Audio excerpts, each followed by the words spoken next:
Well, good morning, everyone. Welcome to the first webinar of the Promovendi Club of the MVPC. And it's called Promote Je onderzoek. So first a little bit about ourselves. Zal ik het eerst in het Engels of in het Nederlands? Ik begin wel in het Nederlands. Dus wie zijn wij? Wij zijn PhD-kandidaten voor de plastische chirurgie, verspreid over verschillende academische centra in Nederland. En de Promovendi Club die is dus eigenlijk voor alle promovendi van de plastische chirurgie in Nederland. En het doel van de Promovendi Club is dus eigenlijk om alle onderzoekers van de plastische chirurgie of die iets met plastische chirurgie doen bij elkaar te brengen. Om enerzijds van elkaar te leren, dus onderzoeksvaardigheden op te doen, organisatorische skills, etc. Maar ook om elkaar te inspireren en om elkaar te leren kennen. Dat is natuurlijk ook ontzettend belangrijk dat je toch een netwerk opbouwt om samen te werken. Dus dit doen wij door het organiseren van verschillende sociale activiteiten. Met de corona hebben wij natuurlijk weinig fysiek kunnen afspreken. Maar we zien hier in het midden onderin zien we een borrel die we hebben georganiseerd in Utrecht. Maar ook sturen wij nieuwsbrieven 1 keer per 3 maanden. En in die nieuwsbrieven brengen we dan eigenlijk iedereen op de hoogte van de publicaties die er in de afgelopen maanden zijn geproduceerd eigenlijk door Plastisch Nederland. En proberen we jullie ook te voorzien van enkele andere nuttige feiten. Dus welke proefschriften er binnenkort op de planning staan of zijn geweest. Maar ook tips over statistiek en opkomende congressen. Digitale communicatie gaat dus via e-mail, LinkedIn en Slack. Slack is een platform ook waarbij we dus eigenlijk met elkaar vraagstukken kunnen bespreken. Dus mocht je nou een vraag hebben over je onderzoek, waarbij je daar niet uitkomt in je eigen team bijvoorbeeld, dan kan je natuurlijk heel makkelijk daar Loki een berichtje op plaatsen en kijken of een PhD uit een andere stad bijvoorbeeld of uit een ander centrum daar meteen een antwoord op heeft. En dan is er nog een stukje onderwijs. En ik denk dat vandaag daar een goede aftrap van is. Waarbij we dus vooral onderzoekstechnisch we willen kijken of we elkaar wat bij kunnen brengen. Door inspirerende sprekers uit te nodigen. Dus hierbij even het programma. We hebben vandaag 3 ontzettend gave sprekers kunnen krijgen. En de eerste daarvan is professor Andrew Hart. So then let's head off to the first speaker, Professor Andrew Hart. He's a plastic surgeon, professor of plastic surgery in Glasgow University and the deputy editor of JPRAS. He did his training in Manchester, London, and Glasgow, and he has obtained several grants, and he is going to tell us a story about making the perfect cover letter for your research to promote it to the journal. So I would like to give the words to Professor Andrew Hart. Thanks very much. Thanks very much for inviting me to speak. It seems like a tremendous idea having a group like this. So I hope I can live up to your expectations. What I'm pretty sure is that I won't live up to JP Hong, who will follow on later on, because he's an exceptional individual. And you've got a tremendous amount you could learn from him and the course of development over in Seoul over the last decade, 15 years. So I guess I'm mostly here in my role as JPRAS editor, and also link in with Henny for a series of webinars, which has been really excellent development in the way that we kind of communicate papers, and I think there's a lot more scope for that in the future. So as a It's a bit of a dry topic, this, so I've tried to break it down into ways that will make it a bit more intelligible and interesting. I thought the first things in terms of how you get published is understanding the point of a journal, the point of authorship, and why you publish. So journals exist to transfer information, give accreditation or standard setting through peer review, and allow feedback from readers, so disseminating high quality, trustable information. But they also are financial entities, so they have to have sufficient impact to actually matter. And they have to have enough market penetration that authors want their work submitted there, knowing that it'll be read worldwide. And they have to get enough financial return to be self-sustaining. Most journals, in our sphere at least, are owned by associations, just like JPRAS, so they're not seeking to be out-and-out profit machines, but to have enough return to justify their existence. The point of authorship is slightly different. So firstly, it's to contribute your evidence and how you want to drive practice and support the scientific process. So putting out your data, information, opinions, exposing yourself to critical appraisal, and using that to inform future work.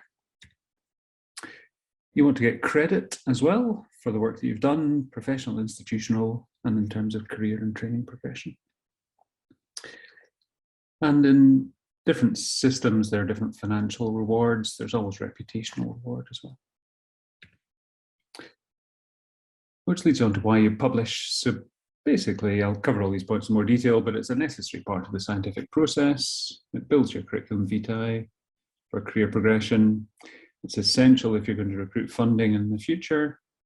It's essential for institutions to develop their profile and maintain their funding. And it's essential to generate the evidence that's necessary for evidence-based practice so that we're not led by opinions down false alleys, as the history of plastic surgery shows many times over. So in terms of how you get your work published, that's the first thing. Be honest about your goals for the particular manuscript and work these facts to your advantage. So to keep it from being too dull, if we look a bit at a patient and where all that's fed into them, because that's really where we're interested in, individual care. This is a complex patient, so 43-year-old, got a sore throat, got strep A, sepsis out the blue, led to ITU care, ECMO, prolonged inotrope therapy, eventually survived and came down to plastic surgery, but developed forelimb necrosis, progressed through SGR formation and ended up with below-knee amputations and losing both hands. But because of decades of publication, she can have what's quite an inspirational outcome. So we could salvage her wrists with flap reconstructions and allow her to function on a daily basis to a high level. We could integrate bionic prostheses to her care, and ultimately she progressed to bilateral hand transplant, high-end lower limb prosthetics. She's now climbing Kilimanjaro. She was Women of the Year 2020. She runs a massive charity. And that all really harks back to a series of publications. So if we're Glasgow-centric about that, because institutions love promoting themselves, a lot of that came from here in my institution, Glasgow Royal, where Lister did his original work on antisepsis. That gave him personal reward. He ended up moving to Edinburgh, then London, becoming really quite a celebrity, having a state funeral. Imagine that, a surgeon being given a state funeral these days. His work was then taken forwards in Glasgow by William McEwen, who was less of a publicist and probably more interested in patients.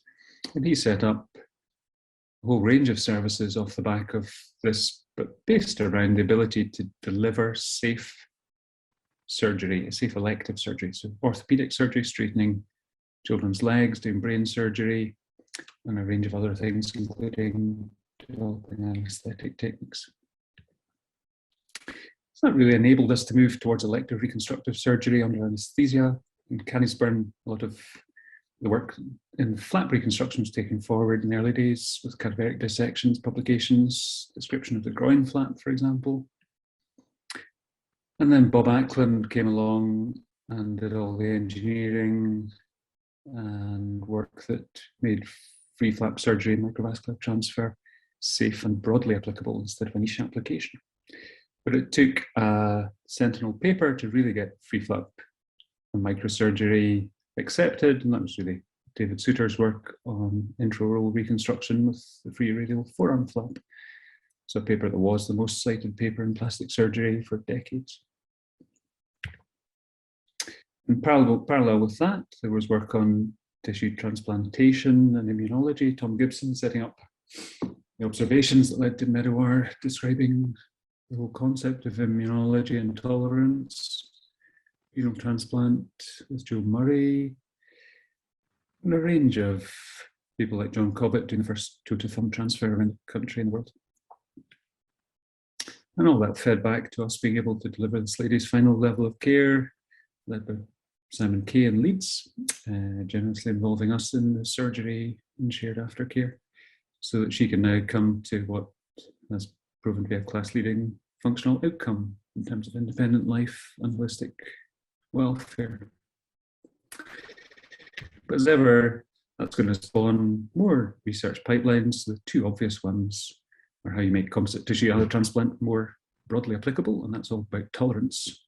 And the second will be for patients for whom that's not the option, how we get high-end bionic prostheses to be more human, more integrated, and begin to bring surgical skills, tissue engineering, and traditional engineering together. So that's really, those are the levels of paper you would aspire to, but beneath that, there's a vast range of contributory work that supports it and blind alleys that have been explored and found to be pointless. The next few slides are really from another talk, which is about how to write a paper, but again, it gives you some idea of how you get your paper accepted, because if you don't follow these steps, tedious though they are, you end up with weak manuscripts and you struggle to get acceptance.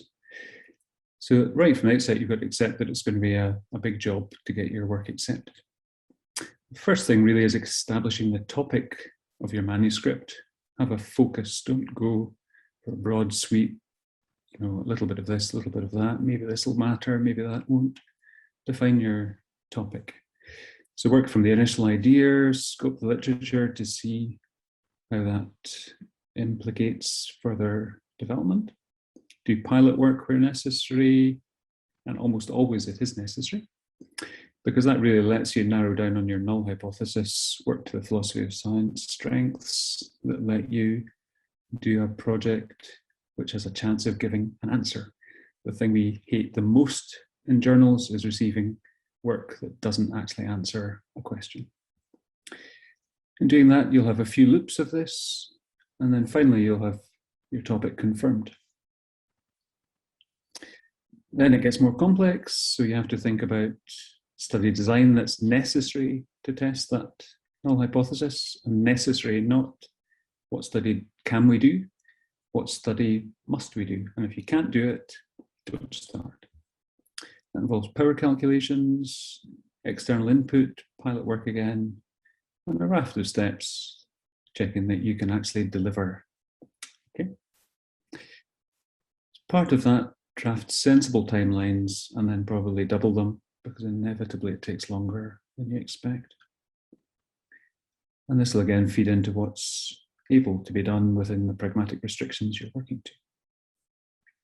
It's good early on to select target journals and look at their author instructions so that you can be realistic about the weight of data you need to get published and the format that you're going to be aiming at so you generate the right information and figures.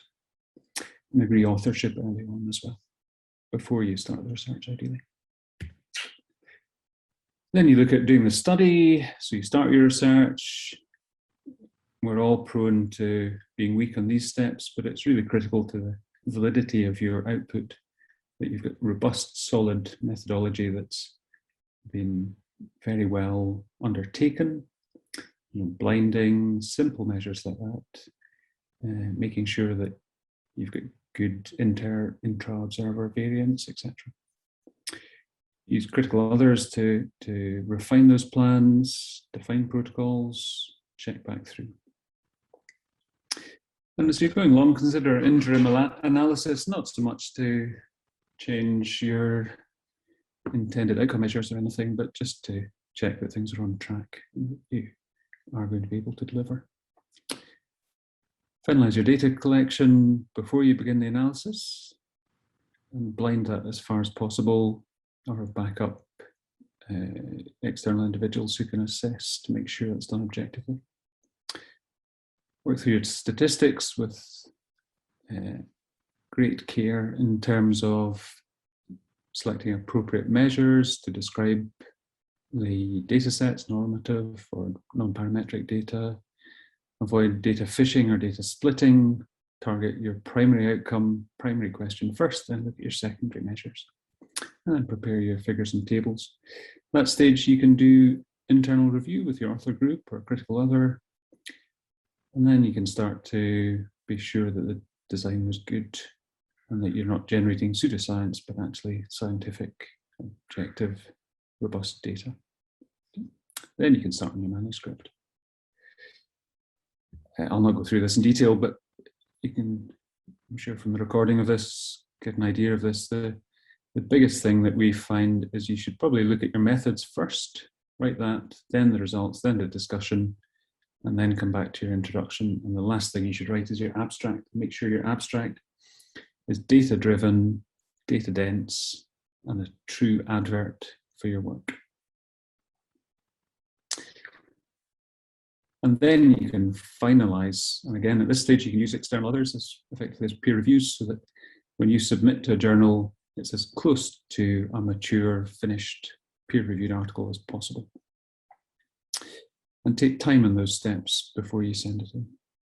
Once you've sent it in, then there's the peer review process to run through, management of revisions, and so forth. And again, I'll not go through the detail of this because you'll be able to read it from the recording.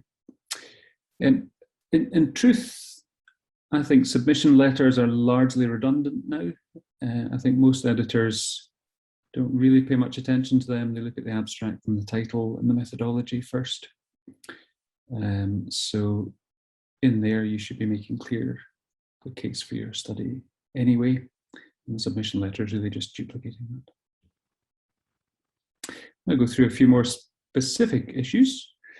So we'll go through the point of research, point of publication, how journals work, some issues around how you make your work stand out, and some salient details about the landscape in publishing now and in the future.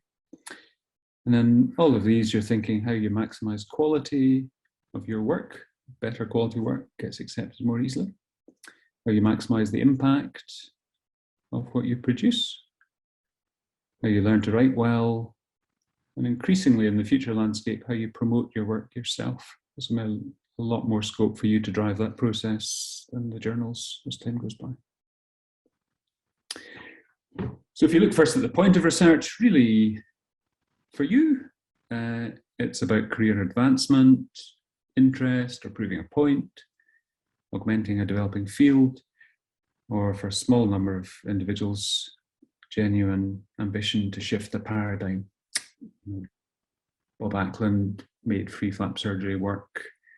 The first individuals who thought about doing lymphatic surgery, the first people who thought about free tissue breast reconstruction.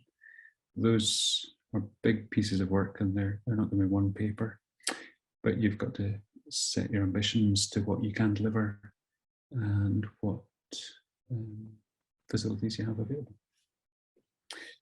From all that, target the weight of your manuscript, you know, how much data is in there, how big a concept it is, etc., to your needs in these regards. So if you just need a few papers to get your career started, you're not going to do a 5-year study. You want to get a few case reports or small retrospective studies out.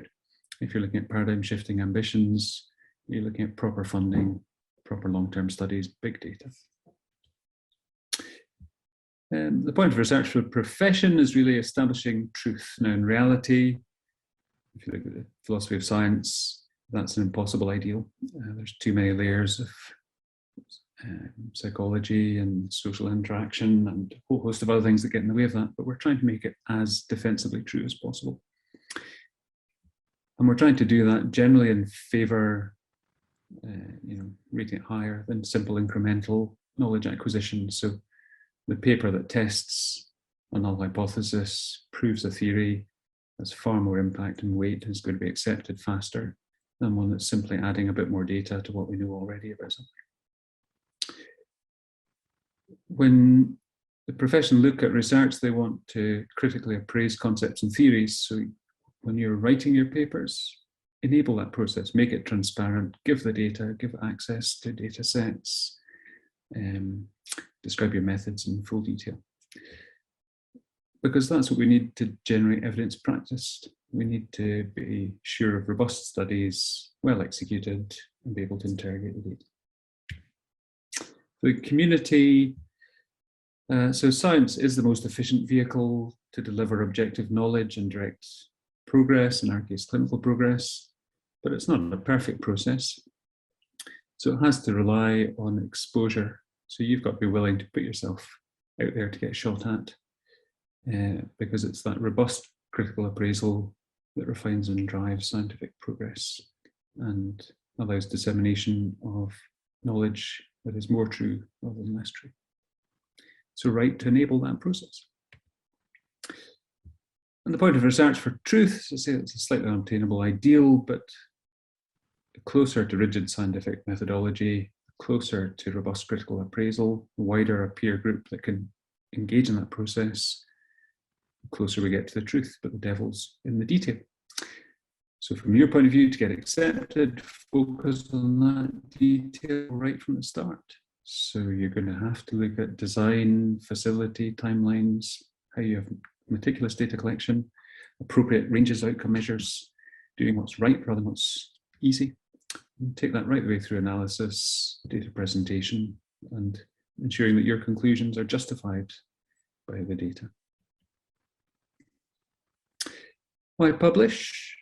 Well, it's a necessary part of the scientific process. It allows that critical appraisal. So that happens partly by peer review during journal processes, but really importantly also after publication allows review by your peers. It exposes your work to the people who can really appraise it and other people who totally unexpectedly will be the right ones to take it forwards to greater good, because it allows everyone to build on your output. So publish, or aim to publish, positive and negative data. Aim towards allowing access to your data sets, engage in registries, collaborative work, etc. Make your methodologies robust, but explain them in detail to the level that somebody else could repeat your study. Be honest around sources of bias and conflicts of interest that may affect how you've executed that work. Evidence-based medicine requires evidence, and what we just discussed is the best way to generate that. But we also want to think about accessibility. So should we be looking for open access models of journals or subscription models of journals? That's a whole other topic. In truth, the goal would be open access, but how you financially sustain that in a small specialty is a difficult issue. Journal penetrance, there's no point having work out that nobody sees, but be aiming to publish in journals that show it to the world. And in writing, you should be, particularly for low frequency conditions, be looking to facilitate future reviews and meta-analyses. So support those themes, put your data out, and when you do reviews or meta-analyses, do them well, follow clear, structured guidance, and all the journals have got links to the sites for that. If you're publishing for your curriculum vitae, just be honest about where you're going. So career progression obviously requires you to stand out. Publication is one aspect of that.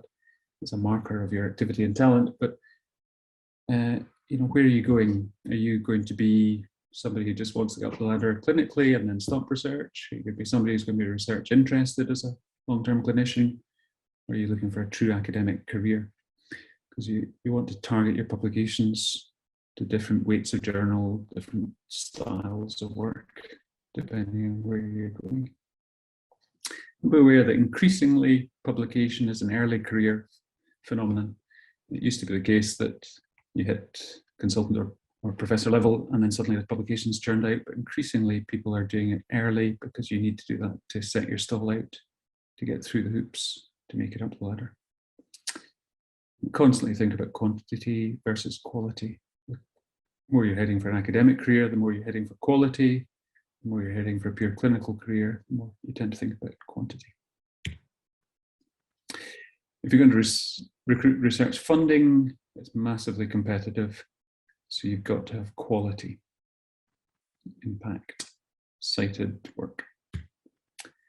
And that's the same for the institutions. So if you're going to be looking to work through a high profile, research-led clinic or a university, in the UK, funding comes through a research assessment exercise. So the whole university output is screened. They want to get into things like the Russell Group, the top 100, and they want to recruit major funding. So they're purely interested in quality. They don't care about quantity. In fact, quantity is a hindrance to them.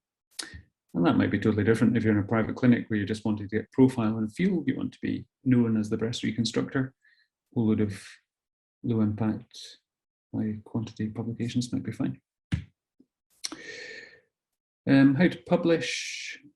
Well, it's hard. So if you want a good paper, you're probably looking at 1.5 to 3 years work in science, slightly different for us. 200,000 euros upwards of investment.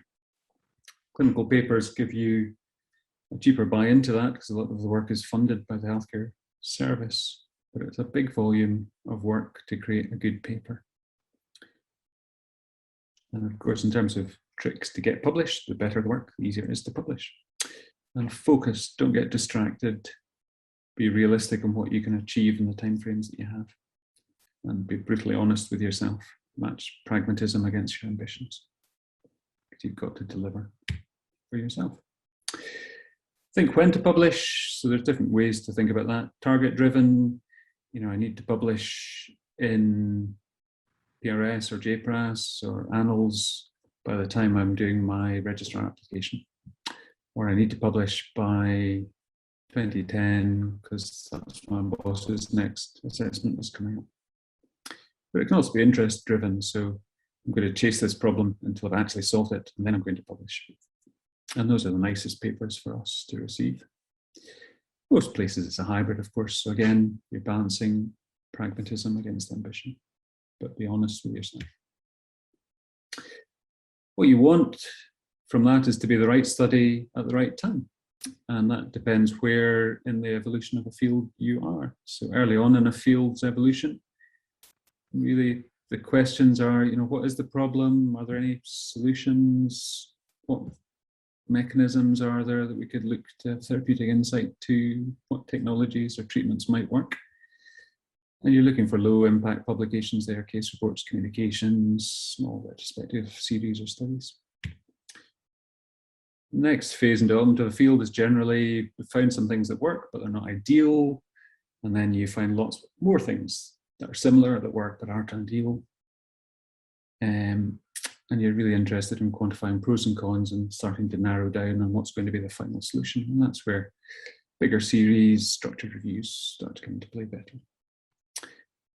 Finally, we're looking to compare a limited number of viable winning technologies or treatments and take them into the real world descriptions of process outcomes, complication and cost. And that's where your prospective randomized controlled trials come in, meta-analyses, multi-center studies and registries.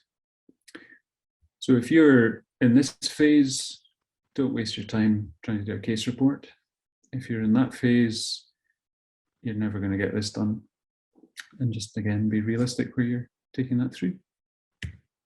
JP's work will show you how that's evolved because he's gone through all those levels.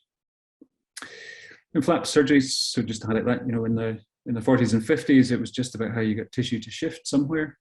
So Skoog's work, a whole host of grandees in plastic surgery, just getting tissue to move. Then it was a bit about how you moved it further and more reliably, the delay phenomenon, the tube pedicle, the fasciocutaneous flap from Pontin's salient publication. But they were still limited. So it was how did you get bigger units of tissue more reliably that could do more? And that's when the anatomical basis of flaps was really developed, and flaps like the ground flap came to the fore. Then it became about how you reliably transfer tissue in a single procedure. So free tissue transfer, detailed microsurgical understanding of pedicle flaps. So you could do complex pedicle reconstructions. And the perforator paradigm fed into all of these things and let us be much more flexible. In parallel with that, there's a branch away to tissue transplant, and the next thing that will be coming is tissue engineering. So each of these branches will have gone through that phase of evolution that I was talking about earlier, and you've got to be careful where you are in those timelines. We look a bit about how journals work.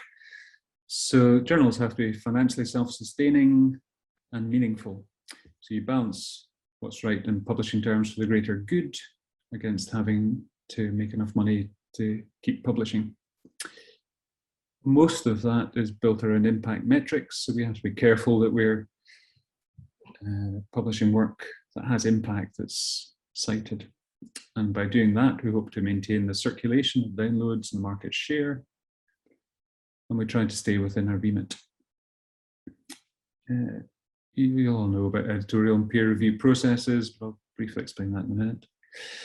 And the instructions to authors really is the guide to authors. It's self-evident, but incredible how often people haven't read them when they submit papers. So if you want your work to be accepted, read these instructions to authors. Be careful that you're picking a journal whose theme matches your topic. There's a submission pathway. You'll know you submit, it comes to an editor, goes to peer review. Variably, reviewers decline to review or don't deliver on time. We have to go back to invite others. We can get our first decision back to you. That lets you revise, comes back to us, goes through this process again. If you're rejected, you've got to consider why. Do you have to do more work, or was it just the wrong journal? And if you're accepted, then you go through proof preparation typesetting. You can say that you're in process, and then it comes to online or print publication when you can say that you're now published. So the more of these steps you can do internally, the less risk there is of rejection and the faster the process through to publication. That's the key message there. And what do we seek? Well, we're looking to balance these responsibilities, but what we want is high quality, robust clinical science or basic science for other journals that will actually impact readers' work and generate citations. That's the key bit. If you want your work to be accepted, make it impactful, make it generate citations. Match the remit of the journal and make it readable. And make it readable largely means pose a defined question and actually answer it and give enough detail of how you've answered it that others can be convinced that you're right. And don't go beyond your data. Don't postulate data fish, etc. If you're going to think about how to get published, you've got to think which journal, and that's really about, are you going for impact, or are you going for awareness within your specialty or your country, or are you going to go for ethical principles that override, so you're only going to choose open access journals, for example. JPRAS has tried to adapt to that as years come by. So JPRAS is trying to maintain itself as a high quality journal with a solid voice. Open gives us a lower bar to get published. With JPRAS Open, you can pay to have open access. In JPRAS Open, it's purely open access. And that lets us deliver with JPRAS alone about 1 million downloads a year from every continent. If you're looking to pick journal targets, you can do things like keyword analysis, look at their citation drivers. For us, if we do keyword analysis, most stuff we're getting is female more than male, it's more adults than pediatric. We get treatment outcomes, methodology, flaps, reconstruction, etc. The things that really drive our citation, though, so that drives what we want to publish. Breast surgery, prospective randomized controlled trials, good, relevant preclinical science, and then it works down from there. There are generic author guidelines. I'll not talk through those, but just leave them there for a second so you can follow them from the recording. If you're then thinking about how you stand out, you think about how publications are ranked. The traditional thing was the impact factor of the journal that you get published in, or site score is a slightly better variant now. But increasingly, you can look at individual metrics. So you can look at the number of citations for your article. That leads to author-specific metrics, the H-index, how many publications you've had with a certain number of citations. I-10, looking at the number of publications with 10 or more citations, for example. And whether you're remembered by peers. But this is all being disrupted a bit by social media and related platforms. You're able to manipulate this more yourself. And so increasingly, we're going to be looking at combinatorial metrics, which look at, for example, metrics is the one Elsevier use, citations, actual usage, real-world capture, mentions in social media and other sites, and the number of tweets, likes, etc. So that means you're going to be able to drive the impact of your own work slightly independent of quality, which is good and bad in different ways. These are the platforms you're going to want to know about. So you get published, you want a way of transferring your message rapidly. So we're trying to bring in the use of visual abstracts for all publications now in JPRAS, and that will give you just a wee snapshot that you can then use to push through all your media channels. And it'll be suitable for Facebook, tweeting, Instagram. You can stick it on LinkedIn, and there's sites like Academia and ResearchGate that you should log into so you can push your work through there. And it works. So fairly early on in our engagement with media, we did a short study, and if you look at the relationship between tweets and citations, if publications weren't put out through Twitter, average of 67 downloads a year. When you get up to 30 odd tweets and the use of a visual abstract, that goes up to about 400 odd a year. So again, you can manipulate that as well as the journal can. We just flick through the future landscape. Collaborative authorship, I think, is a big and very, very good trend. So we've always been handicapped in our specialty by not having sufficient power, sufficient numbers of data, patients and single centers to drive output to really high impact. And we can get around that by doing collaborative work. So you can see that with the COVID Surge Collaborative, RSTN, the Reconstructive Network in the UK, bringing people together and finding ways, which JPRAS strongly supports, ways of giving multiple authors equal credit. But we're going to struggle in terms of our marketplace, and that's going to lead to a change in publishing. So a bit like the music industry, where Spotify and streaming services came along and disrupted the previous model where you would buy your CD, buy your individual track. We're in that position now where there are innumerable file sharing sources out there, so you can find articles without having to pay for them. We're also increasingly under the cosh for subscription models of publishing to change the open access. And for example, Plan S is an EU policy that will ban publication in journals that are not purely open access over the forthcoming period. So the whole publishing model is going to have to change. That's easy if you're Nature, because everybody wants your articles. They'll pay to publish in Nature. It's more difficult for our specialty level journals. And probably the solution to that is that we're going to have to become a bit more like Apple. And instead of having high cost to access individual articles in JPRAS, or authors paying high cost to publish their work in JPRAS Open, we're going to go for a more community approach, where small fees will give you access to all of our content in the journals, plus educational material, certain level of history and bar setting, brand authority. And so we'll have a community based around JPRAS or an equivalent name, but it'll give you access to high quality research output, educational activities, exams, standard setting, meetings, and probably increasingly virtual interactions.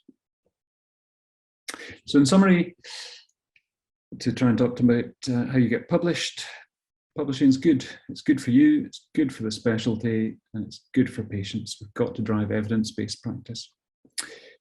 But to get published right from the outset, you've got to be realistic, and you've got to be rigorous, and you've got to target your work to where you want it delivered. We're very aware of timelines and what you're aiming for overall to get published, of course, is the right study in the right manuscript, presented to the right journal at the right time. And I'll wrap up there. Thank you. Thank you very much for this really interesting talk. In the Q&A, I already see some very good questions, so maybe we could run through those right now. So the first question is from Sophie Riesmeijer. She says, thank you, Prof. Hart. As you are presenting to a Dutch audience, I was wondering if you have any pointers or tips for non-native English speakers. What are our pitfalls? So, kind of strangely, I wouldn't feel too bad about it actually, because we get horrendous English from native English speakers, and actually often European authors present us with good papers, well written. So, you know, I wouldn't be too defensive about that. I hope and I think that we try to assess the first version of a manuscript on the science and the content, not on the English.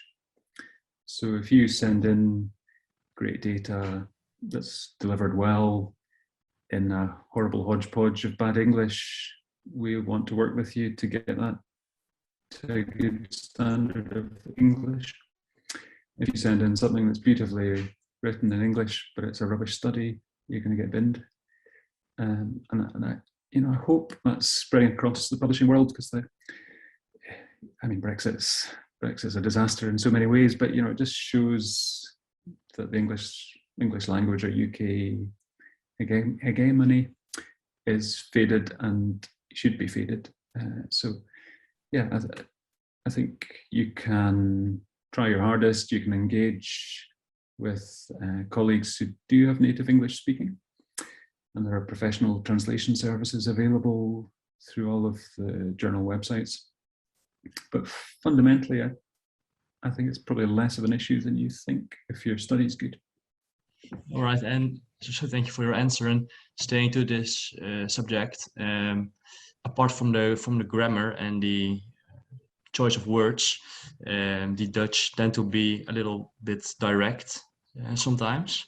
Do you also see that in the cover letters, that it's too direct? Yeah, actually? although I don't know. I mean, like I said, in publishing in science, there's a lot more sociology than everyone owns up to, and personally, I don't have any great kind of self-pride or whatever. So if somebody sends me a slightly offensive letter, but it's great science, I'm not going to be offended by it. And in terms of writing an actual paper, in many ways, you know, science should be a bit harsh and impersonal and blunt and succinct. So those are probably good traits in some ways. All right, thank you for your clear answer. And then there's a question from Emilia Wedervoort, and she was wondering how many months after submitting your manuscript it is adequate to contact the journal and ask about the waiting time. Yeah, so how to approach this? It's embarrassingly, it probably depends when you're asking that question. At the moment, we're in about the worst state we've been in the time I've worked with JPRAS. So we had a massive increase in submissions over the COVID period,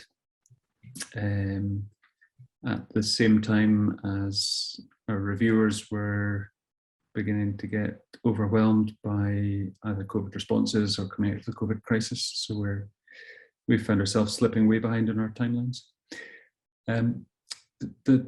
the kind of honest answer is probably anytime you want, check up. It's never going to be taken as insulting at our end. The only difficulty we have is, I think all the plastic surgery journals, PRS, may be slightly different because they've got a much, in order of magnitude, different financial backing and standing staff. But most of the other journals rely on people working part-time on the journal along with clinical priorities, and inevitably they get stressed a bit when you go through big events like we've been through. So yeah, I think for JPRAS, ask anytime. Nobody's going to be offended.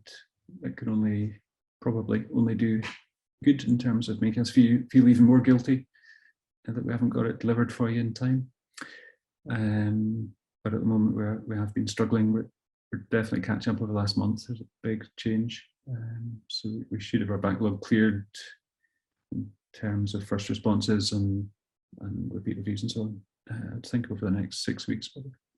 I think it's really important for the researchers also to know that their paper won't get rejected based on being too close on the skin of the editor. And no, absolutely. Again, I say there's sociology, so other people might be different. I don't know, but certainly for me, I've been at the other end of it far too much that I say, my overriding feeling is guilt at not getting an answer the next day. And I'm looking at my colleagues to see how much time there is left for questions. Few more. Last question. So there was a question about, on the one hand, have a focus in your research paper, and at the other hand, to avoid salami slicing. So what is your opinion of that? Are there guidelines for focusing / So undoubtedly the best papers are ones that have a clear question, use a powerful suite of methods that have been robustly applied, and don't do anything more. And then they generate data that's as close to irrefutable as you get, and the conclusions are self-evident, and you just have to gild the lily at the end. The worst papers are the ones that are badly designed, badly executed, underpowered, and then people are trying to say this is changing the face of plastic surgery and I'm a hero. Okay, so also within the paper, quality is more important than quantity. Yeah, absolutely. And plastic surgery is particularly prone to opinion or things that are difficult to measure. And people sort of trying to everyone's been passionate about what they do, aren't they? So you want to throw another line of argument in and another bit of this and another suggestion. But that's usually the things that get, raises barriers at review or lead to rejection. So definitely the powerful way forward is the scientific way, which is to say what you're going to do it, and then make conclusions based on that, and don't go further. So I don't know, like we're forever getting things like, I don't know, some slightly different technique in doing a depth flap, and then people say this will surely lead to massive healthcare cost savings, but they haven't shown any of that. And it might do, but you haven't shown it, so don't say it. Okay. Well, thank you for all your time, for your lovely presentation. I see that there are a few more questions, but I think that we have to move on to our next speaker actually. So I would like to thank you again for your time, and we'll send you an email, and maybe if there are some additional questions, we can also mail. Yeah, sure. And also, if I could just again say how much you should listen to JP Hong, because he's phenomenal. And thank those of you who do submit to JPRAS, because the stuff we get from the Netherlands and your sphere is generally excellent. So thanks for sending us your stuff. Thank you very much. De laatste spreker, dat is professor Yoon Pyo Hong. En dat is dus echt een internationale grootheid op het gebied van microchirurgie. Professor van de plastische in Ulsan University.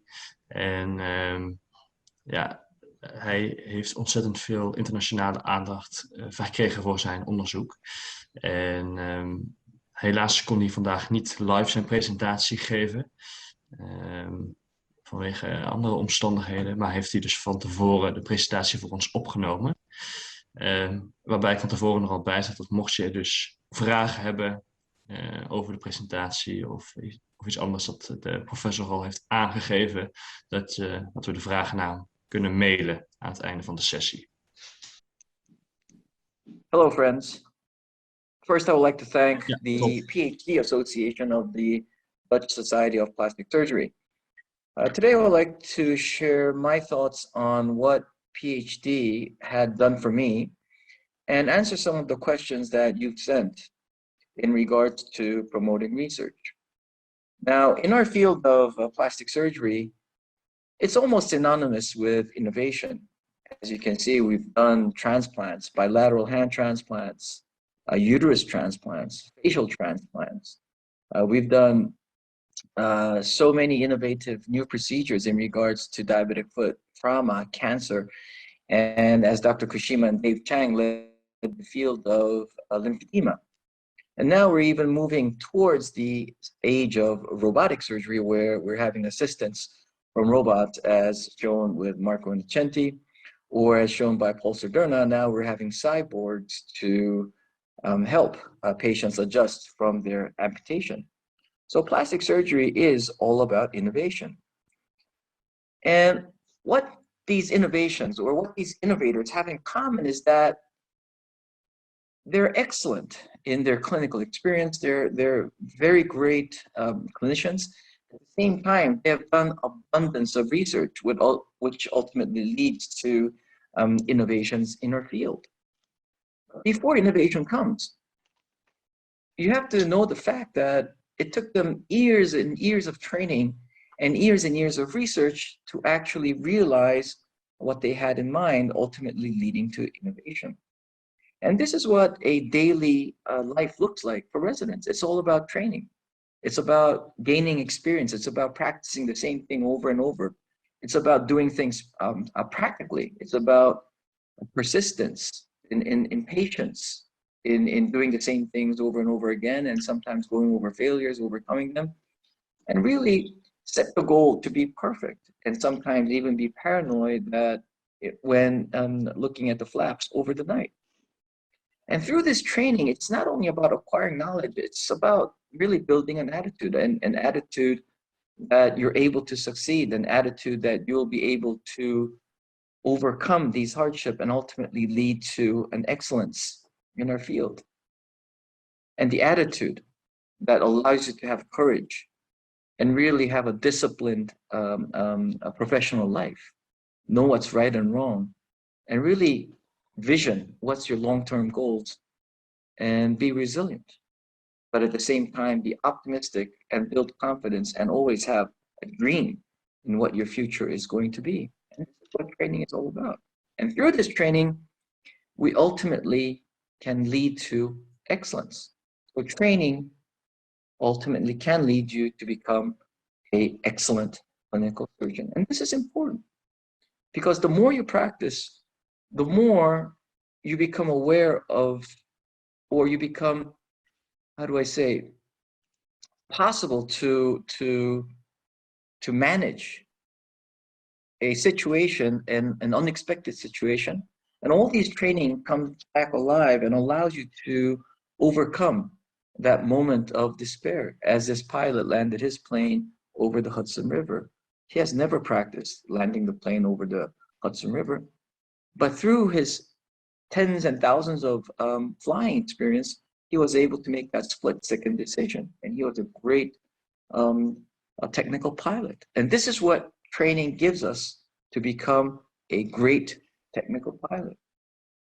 For example, if you want to be good in supermicrosurgery, you have to start with simulations and non-living models, and ultimately try the animal models of this surgery, and even go to other programs where there's a lot of supermicrosurgery being done, and ultimately slowly advance yourself in doing clinical practice. But that is only one aspect of training. Our clinical training really allows us to be experts, a technically expert plastic surgeon. But there's a whole element of the field that sometimes we're missing in our training, and that is research. And for those who have decided to undertake the process of getting a PhD, this will allow you to match that clinical excellence to really answering some of the questions rising from your clinical experience. And this is what research is all about. And this is why I see such an important process to have that balance to innovation. All research, the first thing you begin is by asking why. I mean, why happen? Why does this happen? How can this work? And why does it matter? I mean, why do I need to know it? Why do I need to do it? And sometimes, why not? So it all starts by asking why. And the process of research is basically making a hypothesis, validating the hypothesis, and ultimately doing it in a clinical trial. And this part of research involves reading journals, reading textbooks, sometimes going to social media platforms, looking at videos, talking to your mentors and colleagues, having an extra education program like the PhD, going to meetings. And of course, you could set up your own animal experiment or in vivo, in vitro, and ultimately try to find the answers and validate your hypothesis. And this is what research is about. And research ultimately is knowing what the truth is. Because not knowing is not doing. Because if you don't know it clearly and then you do it, then you're not doing a good job. You're not doing it the right way. So in a way, research is about telling you what is true and what is not. And if you don't have that truth, or if you don't have that evidence, it's not doing it right. It's not doing it with your mind. It's not doing it with your heart. And sometimes it's even not doing it for the patient, not to mention the potential harm that it may do. So you must believe deep down inside, as you do the research, that you're seeking the truth.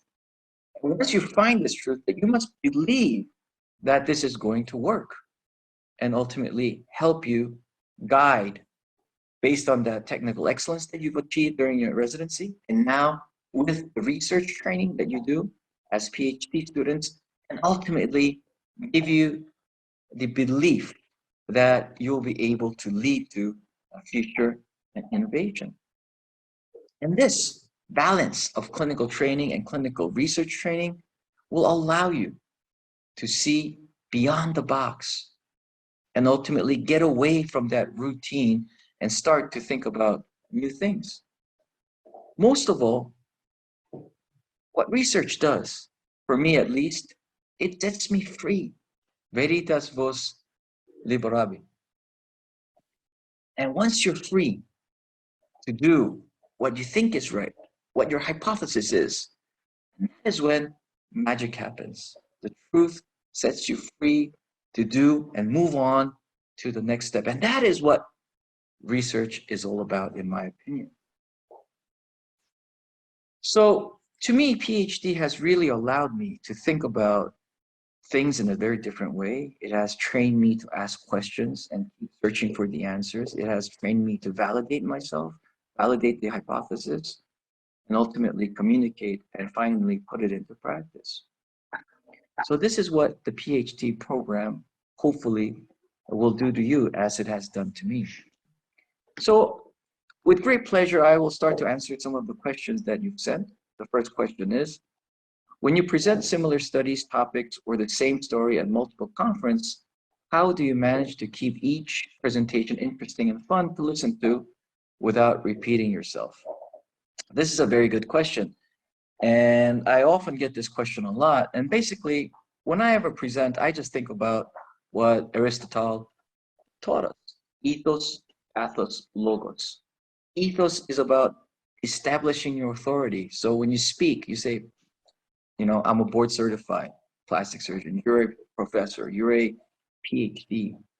But most of all, it's about establishing your authority to yourself. It's about believing yourself. And this is what ethos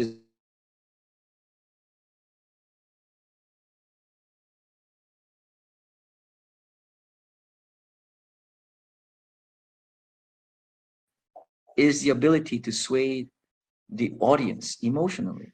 If you believe it, and if you have conviction, then people will be emotionally drained, emotionally attuned to your presentation. And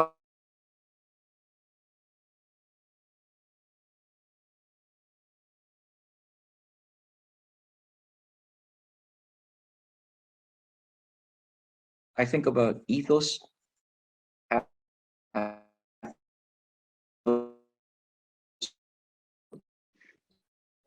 Second is telling a story. Well, presentations are telling a story. I mean, you're probably seeing so many presentations that are boring, but think about it.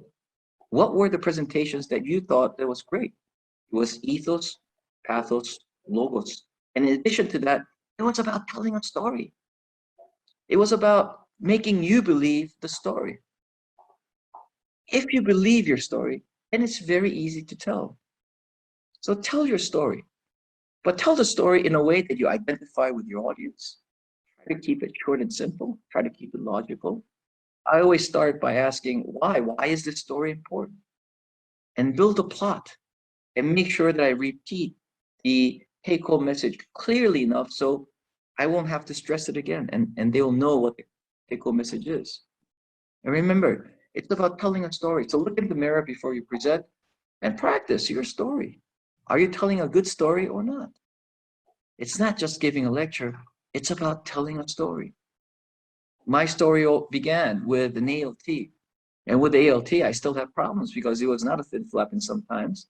And, you know, the donor site on the thigh was just very difficult for me. So I started to think about using the skip. And when I used the skip, it was basically a very difficult elevation because I had to go back between scissors and cautery, scissors and cautery. So I sort of asked myself, what will be a very efficient and reliable way of elevating this flap?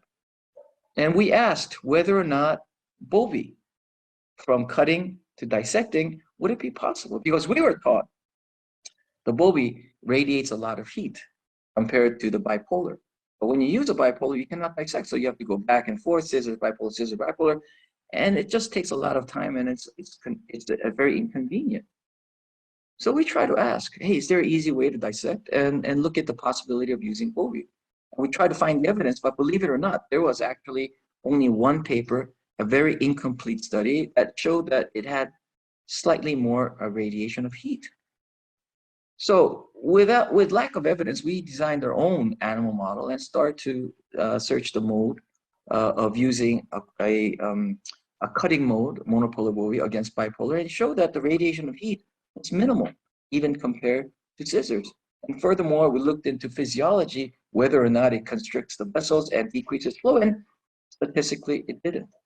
And what was more intriguing was that the bipolar actually caused more damage to the vessels when looked upon electron microscope. So now we're able to confidently use the monopolar bovie, as you can see here, to dissect the perforator, use a high power cutting mode monopolar bovie. You could see that it coagulates the microvessels at the same time it allows to dissect. So this was our hypothesis. And I always like to tell this story by saying, hey, look, this was the problem. And this is what we thought. There was no evidence. And this is our result. And now we have a very efficient, reliable, and a quick way of elevating perforator flaps.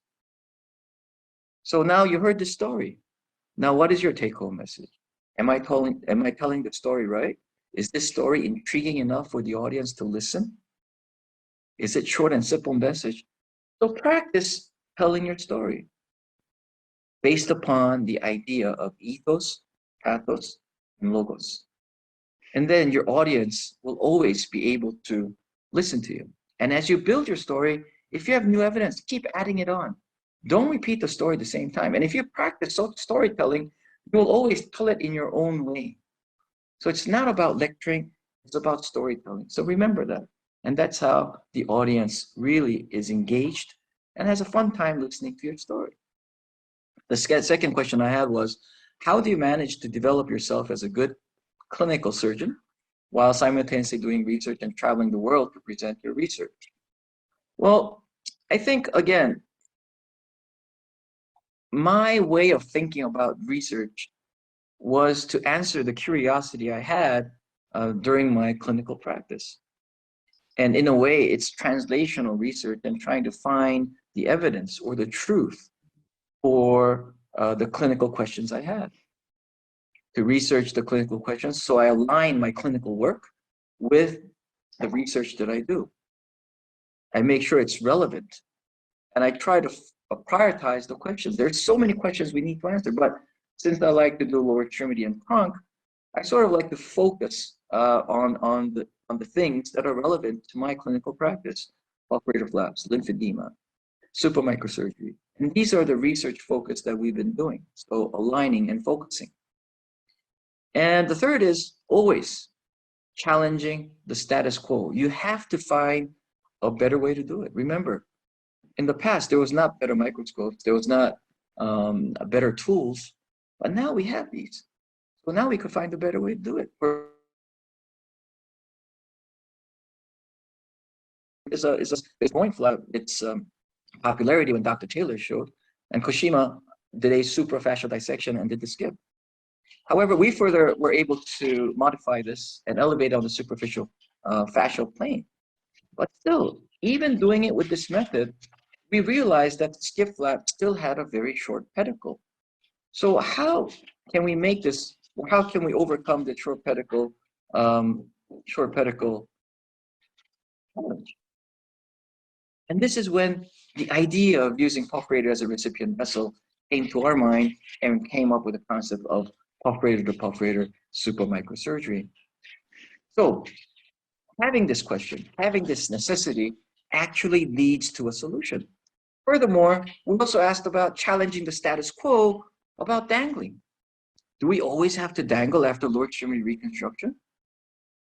And if you look at it, the reason why we dangle, it's probably because the flap goes through a venous pooling phase when standing, and the flap swells, and in order for that swelling to regain its contour or to have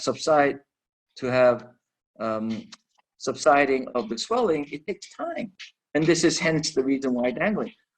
But if we don't allow the flap to swell, do we need dangling? And hence the idea of compressing the flap early stage. And we're able to show that we don't need to dangle because the flap doesn't swell and there's no venous pooling.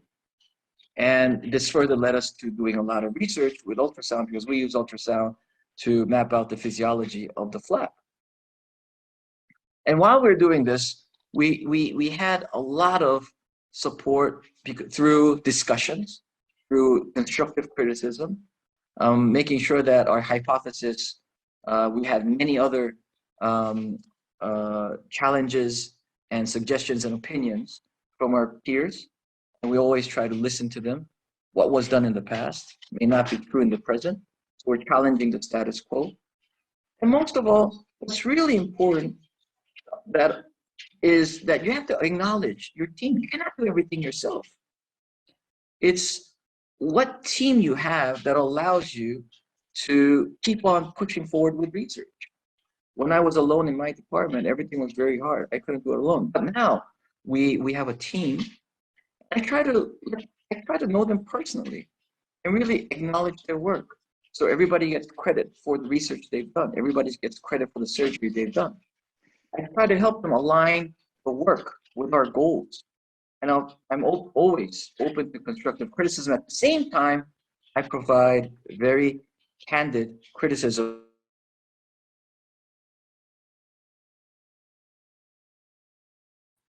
Each other. I'm there to help everybody grow as a clinician and as a researcher.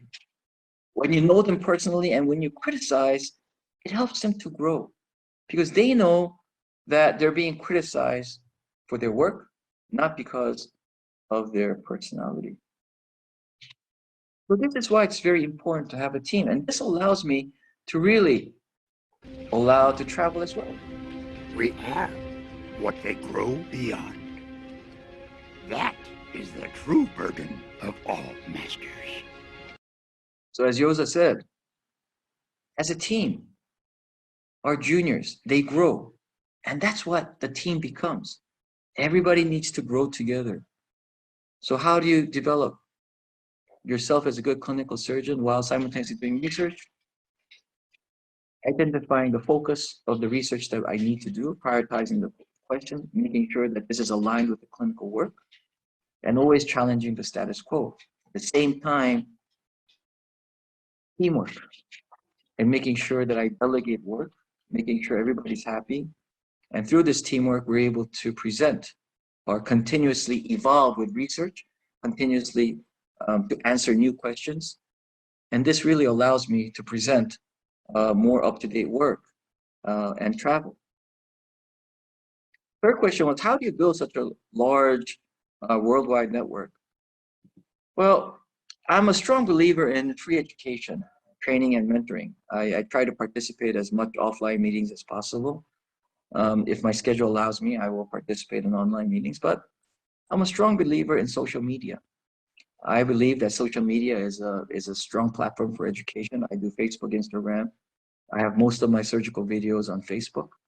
If you want to visit, I provide an open door policy. If you think about it, the world is your teacher. The world can be your playground. The world now through social media will allow you to answer your questions and to have criticism for your hypothesis and allow you to become a better clinician and a better researcher.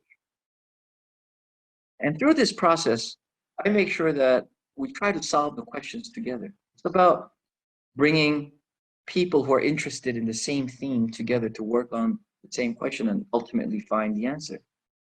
And through this effort, we try to support each other. And I think that's the key to really having a worldwide network. But most of all, I try to embrace failure. Now, as surgeons, as surgeons who have a strong ego, we don't really like to talk about failure, but it is through failure that we learn. It is through failure that we grow. Heeded my words not, did you? Pass on what you have learned. Strength, mastery, but weakness, folly, failure also. Yes, failure most of all. The greatest teacher, failure is. And as Yoda said, it is failure which is the greatest teacher. So don't be afraid to talk about your failures, to open about your failures. And because you learn from them, you evolve from them, and you improve from them, you overcome them, and most of all, you grow. Failure is only a failure if you let it to be a failure and if you quit. So don't be afraid of failing. Failing is part of our job. And same thing with research. Failure doesn't have to mean that you failed the research. There's no such thing. And finally, you always have to remember that there is no ultimate brand new things. If you look carefully, discovery is made on the discoveries of the past. We are evolving from our shoulders of the giants. So acknowledge your mentors, acknowledge the past. And remember, we were built on the shoulders of giants. So this is how I think I build a worldwide network, by believing in free education, by sharing, by mentoring, trying to embrace failure as a platform of growth, and always acknowledging our past and acknowledging our mentors and the giants that we had in our clinical process. Fourth question is, how do you ensure that the world knows your research? I think publication is very important. Presentation is important. But when I was young, I always, when I had a chance to go to a meeting, what I do is I'll look up to the city where I'm going, and I'll try to see, is there any good senior surgeons that has the same interest as I do. And then I'll write an email. And I'll write them and say, hey, look, I'm JP Hong from Seoul. I'm a very young surgeon. Nobody knows me. But still, they're very receptive. And they say, okay, fine. Visit us for a couple of days. And I go with them. And, I try to share if you want. I could do a presentation. I try to learn from them and be open to criticism when I present. So approach first. Don't just go to a meeting and come back. Go to a meeting and try to visit the places that are relevant to your practice. So always approach first. When you go to a meeting, when you see a senior guy, you get thousands of questions. The senior guy gets thousands of questions. The presenter gets thousands of questions. And if you just go there, nobody remembers you. But if you go ahead and talk when he's free, don't be afraid to go first, approach first. Always approach first and let yourself be known. And ultimately, that's the way to build friendship. Your experience in research, early days of PhD, pitfalls and lessons to learn. This is a very important question. I think, really summing it up, don't be afraid of questions. Sometimes you have questions and you're really afraid to know. And when you make a presentation, people will ask. And when you do research, people will ask. But after all, you're the one who's done the research. You're the one who knows most about the subject. So don't be afraid. When a question comes, then don't be afraid to say, I haven't thought about that. I don't know. I mean, if you know everything, why are you a PhD student? If you know everything, why are you a junior faculty or resident? Even I don't know anything. I mean, even I don't know everything. Nobody knows everything. It's that courage to say, I don't know, and try to answer the question that counts. Overcome the fear and think about what's the worst thing that could happen. So when you make a presentation or when you do research, what's the worst thing that could happen? There is no worst thing. I mean, you could say, I don't know. I mean, what is the worst thing that could happen? Nobody's going to kill you. It's just research. It's just presentation. So don't be afraid. Try to enjoy the time. Enjoy the time you have. And remember, failure in experiments, failure in clinical situations are just results. And sometimes failures are worthy of publication as well. So don't just focus on success. Also learn from failures. And if that learning is worth reporting, then report it. Because in our life, there's no such thing as failures. There's just growth and evolution. And we learn from failure. Creativity is thinking about new things. Innovation is about doing. So through this process, through the research, through answering your questions, through the clinical excellence, you have to push yourself and ultimately doing. Always with you what cannot be done. Hear you nothing that I say. You must unlearn what you have learned. All right, I'll give it a try. No, try not. Do or do not. There is no try. And as Yoda said, do or do not. There is no try. So my process is always asking why, doing the research, setting a hypothesis, seeking the answer, communicating with peers to validate your idea, and finally doing it. And through this process of research, find the truth, find the evidence, because truth will set you free and allow you to jump where the magic happens. And don't let this be just a single thing during your PhD period. Let this be a lasting change. Let this become a habit, not only in your professional life, but in your personal life as well. Because habit makes behavior, and behavior makes character. And I do believe that this character will allow you to grow continuously, and most of all, be open to change. And when that happens, your life is never going to be the same all the time. It's not going to be repetitive. It's going to be something new all the time and something to embrace. And that's where the fun really lies in, because that's a job that you'll love. And if you love your job, look forward to going in. And in a way, you don't think about working. It's about having fun.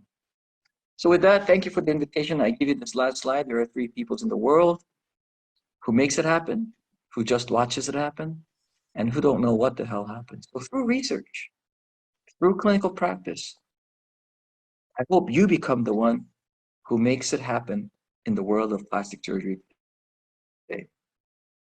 So with that, thank you very much.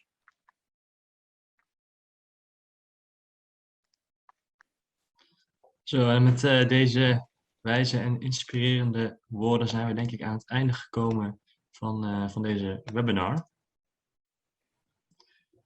En wij hopen dat jullie het allemaal leuk hebben gevonden, leerzaam hebben gevonden, een mooi gevarieerd programma vonden. Volgens mij hebben we nog een slide met onze contactgegevens. Want we zijn natuurlijk voor iedereen en samen met iedereen. Dus als iemand vragen heeft of leuke ideeën voor activiteiten in de toekomst, of ons wil helpen met dingen organiseren, dan staan we daar heel erg voor open. Dus laat ons vooral weten als je met ons wil werken. En ik denk, misschien kan je nog even die gegevens delen, Joris, op de slide waar ons e-mailadres staat. Het staat natuurlijk ook altijd in de nieuwsbrief die deze week weer rond is gestuurd. Maar voor de mensen die die nog niet hebben gezien, staat hij op de vorige slide. Ja, anders dan...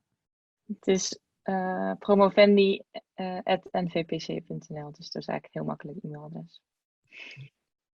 En in elk geval doelen we er weer op in december of begin januari een borrel real life met elkaar te organiseren. Dus ik hoop jullie allemaal daar te zien. Ja. En ontzettend leuk dat jullie er allemaal bij waren. Fijne zondag iedereen. Fijne zondag allemaal.